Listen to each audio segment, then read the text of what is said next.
반갑습니다. 오늘 예레미야 7장 말씀을 나눌게요. 4절 말씀을 제가 읽습니다. 너희는 이것이 여호와의 성전이라 여호와의 성전이라 여호와의 성전이라 하는 거짓말을 믿지 말라. 너희가 만일 길과 행위를 참으로 바르게 하여 이웃들 사이에 정의를 행하며 이방인과 고아와 과부를 압제하지 아니하며 무죄한 자의 피를 이곳에서 흘리지 아니하며 다른 신들을 뒤를 따라 화를 자초하지 아니하면 내가 너희를 이곳에 살게 하리니 너희 조상에게 영원토록 준 땅이니라. 아멘. 예배는 삶을 위한 리허설이다라는 제목으로 말씀을 나눕니다. 예레미야 7장에서 선지자는 너희는 이것이 여호와의 성전이라 하는 거짓말을 믿지 말라라고 선언을 하죠. 도리어 너희가 만일 길과 행위를 바르게 하고 정의를 행하고 또 소외된 사람들을 압제하지 않고 무죄한 자의 피를 흘리지 않으면 너희를 이곳에 살게 하겠다라고 약속을 하십니다. 외형적인 건물로서의 성전과 정의로운 길과 행위로서의 신앙의 삶을 대조하고 있죠. 당시 우리가 잘 알지만 예루살렘의 정치인들, 종교인들이 지향하고 있던 게 뭐냐? 성전 불패주의거든요. 예루살렘을 상징하는 시온, 그 시온의 거처를 두고 있는 이 성전, 성전이 있는 한 시온은 불가침설, 절대로 패배할 수 없다. 함부로 누구도 여기에 침략에 들어올 수 없다라고 하는 확고한 신념을 가지고 있었거든요. 이러한 잘못된 신학 위에 자신들의 권위를 구축하고 있었던 것이죠. 그런데 예레미야 선지자가 어느 날 갑자기 야 그거 아니야 이곳이 여호와의 성전이라 하는 거짓말 믿지 말아라. 달리 표현해 보면 이 예루살렘 성전이 붕괴되잖아요. 그죠? 그걸 바라보고 있잖아요. 예레미야 선지자가. 그러니까 그들의 신앙의 근본적인 문제가 무엇인지를 지적하면서 올바른 신앙인으로의 회개를 촉구하고 있는 거죠. 그러면서 하나님이 정말 원하는 성전이 무엇인지 이 예레미야는 이야기해주고 있습니다. 형식적이고 위선적인 예배를 드리고 있는 유다인들을 향해서 그것은 가증한 예배라고 8절부터 11절 사이에 말하고 있죠. 그러면서 결국 그런 가증스러운 예배와 악행으로 인하여 예루살렘 성전이 파괴되고 유다가 황폐하게 될 거라는 사실을 아주 준엄한 어조로 경고를 하고 있습니다. 메시지의 핵심이 뭘까? 성전 불패주의 잘못되었다는 것이죠. 그죠? 3절 다시 보면 너희 길과 행위를 바르게 하라. 그리하면 내가 너희를 이곳에 살게 하리라. 여러분 성전 불패주의를 현대식으로 표현해 보면 적용해 보면 뭐라고 표현할 수 있을까요? 저는 그 중에 하나가 그 의미 속에는 예배 제일주의라고 표현할 수 있다라고 보거든요. 전에 말씀드렸지만 예배가 뭐가 나빠요? 우리 하나님을 예배하기 위해서 하나님이 출애굽하셨잖아요. 그런데 예배 제일주의와 예배를 제대로 드리는 것과 이거는 좀 다르다라고 저는 생각을 하는 거죠. 오늘 한국 교회 예배 포만증이 있다라고 말을 해요. 포만증. 너무나 예배가 많은 거야.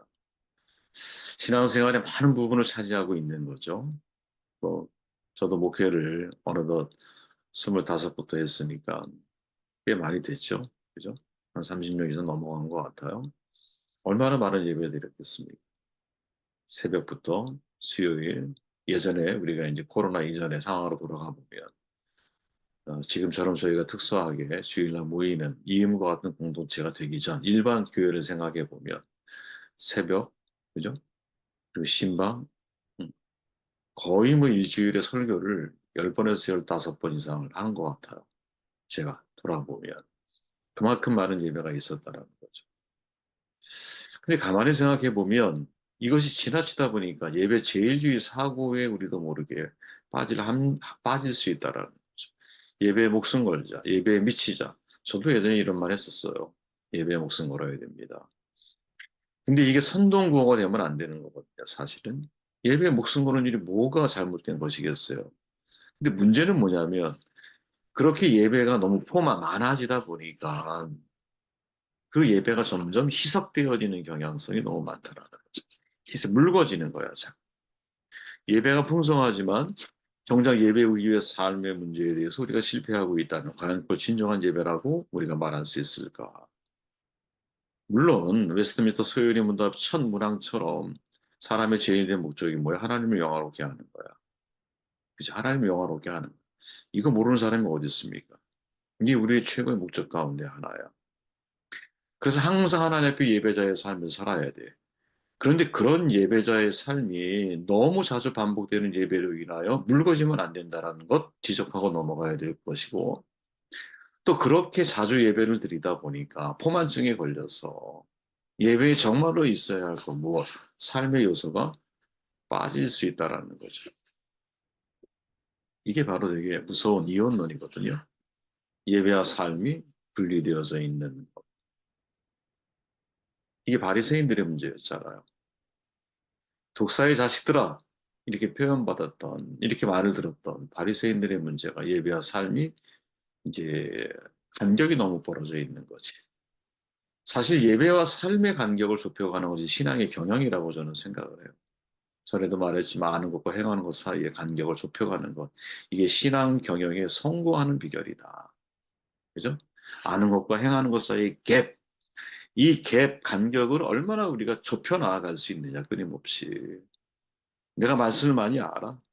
근데 이 말씀을 내 일상의 삶 속에서 얼마나 잘 적용하며 살아가고 있느냐. 어제 우리가 말씀 나눴듯이 책임질 자유를 우리가 좀 선택할 줄 알아야 돼. 그럼 책임져야 할 상황 속에서 이 책임을 회피하거나 전가하지 않고 그 순간에 직면해서 용기를 내요. 내가 책임을 감당하는 자유를 선택할 줄 아는 이거 실천에 옮기며 살아갈 수 있겠느냐. 육을 경시하고 영을 중시하거나 세속사, 세상의 역사를 가볍게 여기고 종교사를 숭상하고 예배를 중시하고 일상을 경시하는 이러한 삶의 방식은 신앙인의 진정한 삶을 부정하는, 그죠? 그래서 이런 존재론적인 이원론은 필연적으로 뭐를 만들어내냐면 윤리적인 이원론을 만들게 되어 있거든. 왜? 삶이 곧 예배이기 때문에. 그죠? 내가 존재론적인 이원론을 가지고 있으면 삶에서도 도덕적이건 윤리적이건 이원론적인 형태의 모습이 내 삶 가운데 나타나게 되어 있다라는 거예요. 디트리트 보네퍼 목사님이 정말 감동적인 말이죠. 이런 말을 하잖아요. 하나님은 우리를 종교로 부르신 것이 아니라 삶으로 부르신다. 아, 우리는 종교로 하나님 앞에 나아가는, 기독교는 종교가 아니죠. 기독교는 진짜 하나님과의 사귐이지. 실존하신 하나님과의 관계. 이게 우리의 삶 가운데 있어야 된다. 그죠? 여러분, 요셉의 삶에는 특이점이 하나 있거든요. 요셉, 다 아는. 많은 사람이 요셉이 되기를 원하시죠. 이게 뭘까 생각해 보면 요셉의 삶에는 한 번도 하나님께 제사를 드린 적이 없다는 거예요. 이게 성경에 나타나질 않아. 그죠?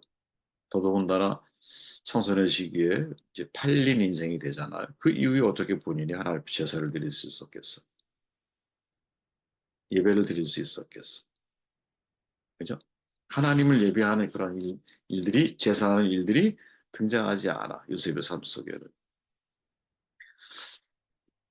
요셉의 신앙은 여러분, 신앙 공동체 안에서만 예배자로서의 삶을 살아가는 모습을 보여주는 게 전혀 아니야. 사랑하는 삶의 자리에서 신앙 고백적인 삶으로 하나님을 예배하고 있다라는 거죠. 이게 진짜 요셉 신앙의 위대함이라고 보거든요. 성전이나 성막에서, 그죠? 따로 하나님을 예배하는 것이 아니라 자신이 살아가고 있는 직장과 일터에서 주님을 예배하며 살아가고 있는 거지. 그죠? 하나님이 내게 주신 사람들과의 관계 속에서 하나님의 생존하심을 드러내고 있는 거죠. 그 대상은 정말 이방인이야. 요셉과는 너무 다른 이질적인 사람들이에요. 그런데 그들과 함께 살아가면서 무엇? 자기의 삶을 통해 하나님을 경험한 그 하나님을 드러내는 삶을 살아가고 있다라는 거지.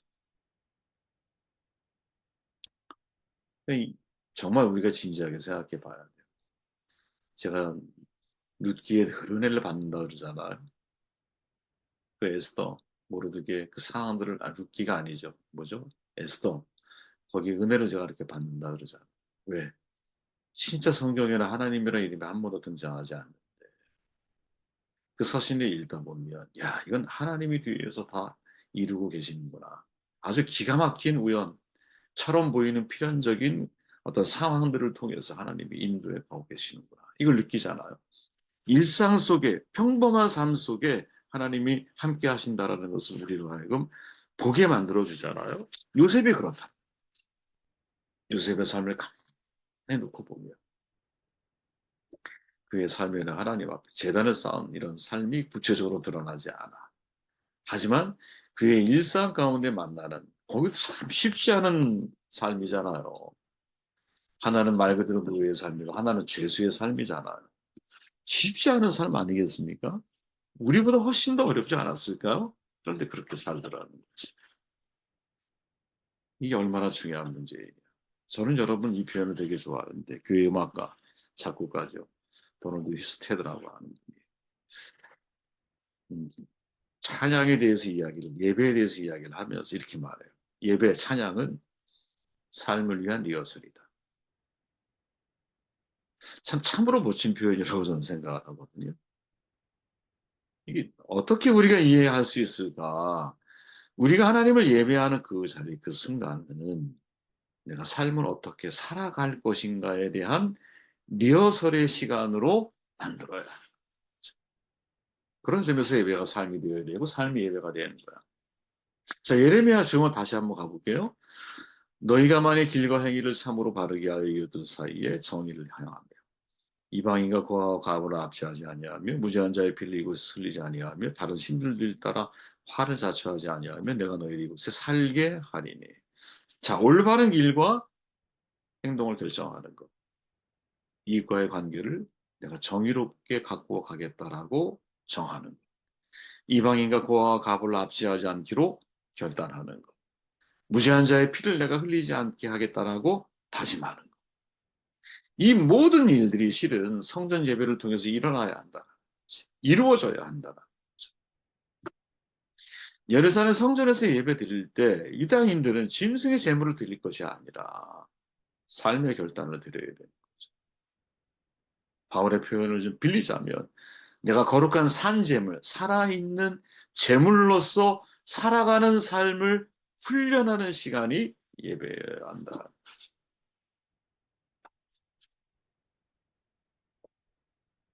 아, 그렇죠. 그냥 예배를 우리가 음, 보고 즐기는데 너무 이렇게 길들여져 있죠. 아주 익숙하죠, 거기에. 그런데 예배가 뭐냐? 좀 전에 표현처럼 삶을 위한 리허설이라고 생각을 한다면 우리가 뮤지컬 할 때 발표하기 전에 수많은 리허설을 하잖아요. 그런 것처럼 야, 내가 내 일상의 삶 속에서 어떤 삶을 살아가겠다라고 하는 훈련을 예배 때 내가 해야 한다라는 거지. 야, 내가 진짜 정의로운 삶을 살아가야 돼. 정의로운 삶, 이런 삶을 이렇게 살아갈 거야. 내가 무죄한 자의 피를 흘리지 않을 거야. 내가 신앙의 길, 구도자로서 정도의 길을 걸어갈 거야. 이거를 예배 시간, 예배를 통해서 리허설을 내가 하는 거라. 리허설. 바울이 말하는 이것이 너희가 들의 영적 예배다 할 때 이 영적 예배라고 하는 뜻 속에는 인격과 삶 전체가 제물로 드리는 훈련이 이루어져야 한다는 의미를 가지고 있잖아요. 그죠? 그래서 가인과 아벨 제사할 때 보면 가인과 그의 제물, 아벨과 그의 제물. 제물보다 앞서 있는 게 뭐예요? 가인, 아벨, 즉 그들의 인격, 그들의 삶. 그 삶이 전제가 되지 않는 한 제물은 제물로서의 가치를 상실한다. 이렇게 우리는 해석할 수 있는 거죠. 그죠? 말씀을 그냥 짧게 정돈해 보면, 생각을 많이 하게 만드는 사실은 이 본문인 것 같아요. 그죠? 여호와의 성전이라 하는 거짓말을 믿지 말아라. 성전 불패주의, 시온 불가침설에 사로잡혀 있는 유다인들을 향해서 예레미야가 선포하고 있죠. 그러면 정말로 중요한 건 뭐냐? 여호와의 성전이라고 너희가 여긴다면 길과 행위를 참으로 바르게 하여, 즉 내가 삶을 어떻게 살아가야겠다라고 하는 결단들과 그러한 결단에 대한 리허설의 시간이 바로 우리가 하나님을 예배하는 시간이 아닐까 이런 생각을 해보게 되었습니다.